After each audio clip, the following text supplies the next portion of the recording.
ফিলিস্তিন ইসরায়েলের দীর্ঘদিনের চলমান ইস্যুতে যেখানে সারা বিশ্বের মুসলিমরা একসুপ হয়ে গেছে, কেউ কেউ আবার গোপনে ইসরায়েলকে সহায়তা করতেছে নিজেদের ক্ষমতা বৃদ্ধির জন্যে, সেখানে ফিলিস্তিনের হয়ে বন্ধুত্বের হাত বাড়িয়েছে ইরান।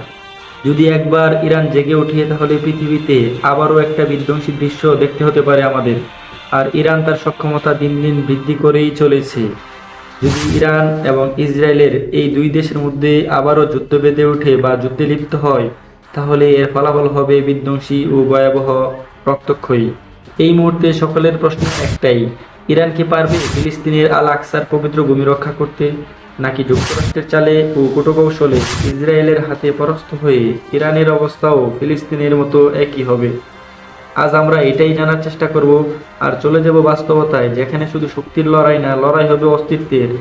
আর এই যুদ্ধ শুধু আরব দেশগুলোতেই না, বরং সারা বিশ্বকেই নাড়িয়ে দিতে পারে। তাহলে আসুন জেনে নেওয়া যাক, ফিলিস্তিনের হয়ে ইসরায়েলকে পরাস্ত করতে ইরান কতটা সক্ষম। অর্থনৈতিক শক্তি। যুদ্ধ মানেই টাকার খেলা, যেখানে অর্থ ছাড়া সেনাবাহিনী চালানো সম্ভব না, অত্যাধুনিক ক্ষেপণাস্ত্র ছাড়তে পারবেন না, অথবা আকাশে আপনি উড়োজাহাজ উড়াতে পারবেন না। এই জন্যই তো 2024 সালের 15ই মার্চ ইরান তাদের সামরিক বাজেট প্রায় 15 বিলিয়ন মার্কিন ডলার ঘোষণা করেছেন। আর এই বিশাল বাজেট ঘোষণার একমাত্র কারণ পার্শ্ববর্তী সকল পরাশক্তি দেশগুলোর সামনে নিজেদের অবস্থান চিহ্নিত করা এবং প্রতিটা কাফের ও মুশরিক রাষ্ট্রসমূহের হাত থেকে মুসলিম দেশসমূহকে রক্ষা করা। শুধু তাই নয়, ইসলামিক গার্ডস ক্রপসকে তাদের শক্তিশালী ও অত্যাধুনিক করে গড়ে তোলার জন্য এই বিশাল বাজেট ঘোষণা করা হয়েছে। অপরদিকে ইসরায়েলও কিন্তু পিছিয়ে নেই। তারা তাদের সামরিক শক্তি বৃদ্ধির জন্য তাদের সামরিক বাজেট ঘোষণা করেছেন 27 বিলিয়ন মার্কিন ডলার, যা দিয়ে তারা তৈরি করেছে অত্যাধুনিক অস্ত্রশস্ত্র ও আকাশ প্রতিরক্ষা ব্যবস্থা। কিন্তু বেশি সামরিক শক্তি বা বেশি সামরিক বাজেটেই যে যুদ্ধ বিজয়ের মূল কারণ, তা কিন্তু না। যুদ্ধ বিজয়ের জন্য দরকার অত্যাধুনিক অস্ত্র, ক্ষেপণাস্ত্র এবং ইমানি তাজাল্লা ও আল্লাহর নিরলস সাহায্য, উন্নত প্রযুক্তি ও যুদ্ধক্ষেত্রে প্রয়োগ করা কৌশল। ইরানের রয়েছে গোপন শক্তি, এমন গোপন শক্তি যা ইসরায়েলের অত্যাধুনিক প্রযুক্তিকেও ফাঁকি দিতে পারে। সেনাবাহিনী। ইরানের রয়েছে বিশাল সেনাবাহিনী, যা তাদের বিশাল শক্তির উৎস। তাদের রয়েছে 6,10,000 অ্যাক্টিভ মিলিটারি, যাদের 3 লাখ নিয়মিত বাহিনীতে কাজ করেছে, যারা সবসময় প্রস্তুত যে কোনো পরাশক্তিকে টেক্কা দিতে। শুধু এখানেই নয়, ইরানের রয়েছে 3,50,000 রিজার্ভ সেনা সদস্য, যারা যে কোনো সময় যুদ্ধে লড়তে প্রস্তুত। এছাড়া ইতিপূর্বে সিরিয়া ও ইয়েমেনের যুদ্ধে ইরানের সেনাবাহিনী প্রস্তুত হয়ে উঠেছে।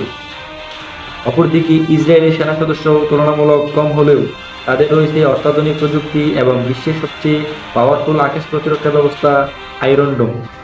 ইসরায়েলের কাছে রয়েছে 1,69,500 জন সেনা সদস্য এবং রিজার্ভে রয়েছে 4,65,000, যারা যে কোনো যুদ্ধের জন্য প্রস্তুত। স্থলবাহিনী। ইরানের স্থলবাহিনী হলো এক প্রকার প্রাচীন দৈত্যের মতো, যারা ভয়ঙ্কর ও বিপুল সংখ্যক। তাদের হাতে রয়েছে 10,000 অত্যাধুনিক যুদ্ধ ট্যাঙ্ক, 7,000 আর্টিলারি সিস্টেম, যা বহুদূর থেকে আঘাত হানতে সক্ষম। অপরদিকে ইসরায়েলের রয়েছে মেরাকাফা 4 ট্যাঙ্ক, যা বিশ্বের অত্যাধুনিক ট্যাঙ্ক, যা একসাথে আক্রমণ ও প্রতিরক্ষা করতে পারে। তবে ইরানের গোপন অস্ত্রাগারে কী লুকিয়ে আছে তা এখনও কিন্তু সকলেরই অজানা, যা মুহূর্তের মধ্যেই যুদ্ধের রূপ বদলে দিতে পারে। বিমান বাহিনী। মানতে হবে ইরান আকাশপথে ইসরায়েলের চেয়ে পিছিয়ে, তাই বলে যে ইরান পরাজয় বরণ করবে এমন না, বরং কোথায় কিভাবে কোন গোপন শক্তির আবির্ভাব ঘটাবে ইরান, তা ইসরায়েলের কল্পনার বাহিরে। নৌবাহিনী। যদিও ইরান আকাশ শক্তিতে ইসরায়েলের থেকে পিছিয়ে, কিন্তু নৌশক্তিতে অনেকটাই এগিয়ে আছে।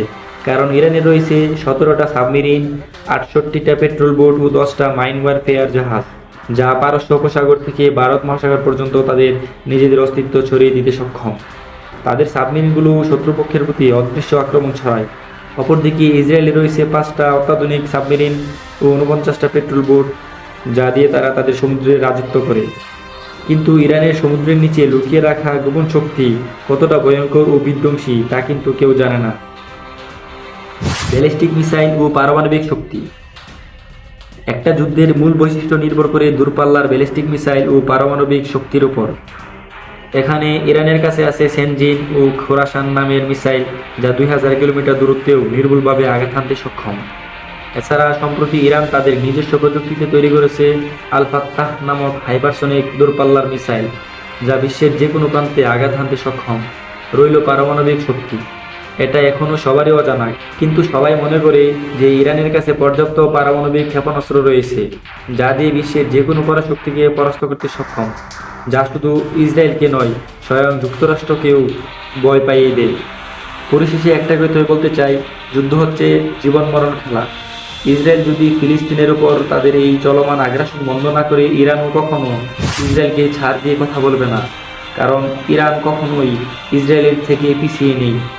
আর এই দুই দেশের মধ্যে যদি যুদ্ধ বেঁধেই যায়, তাহলে এর ফলাফল হবে ভয়ঙ্কর ও বিধ্বংসী, যার বিধ্বংসী রূপ পৃথিবীর সকল মানুষ দেখতে পারবে। তবে এই ক্ষেত্রে সকল মুসলিম রাষ্ট্রসমূহকে কাফের ও মুশরিকদের বিরুদ্ধে মাঠে নামতে হবে। তাহলে অচিরেই বিজয় হবে ফিলিস্তিনের, বিজয় হবে ইসলামের, ইনশাআল্লাহ।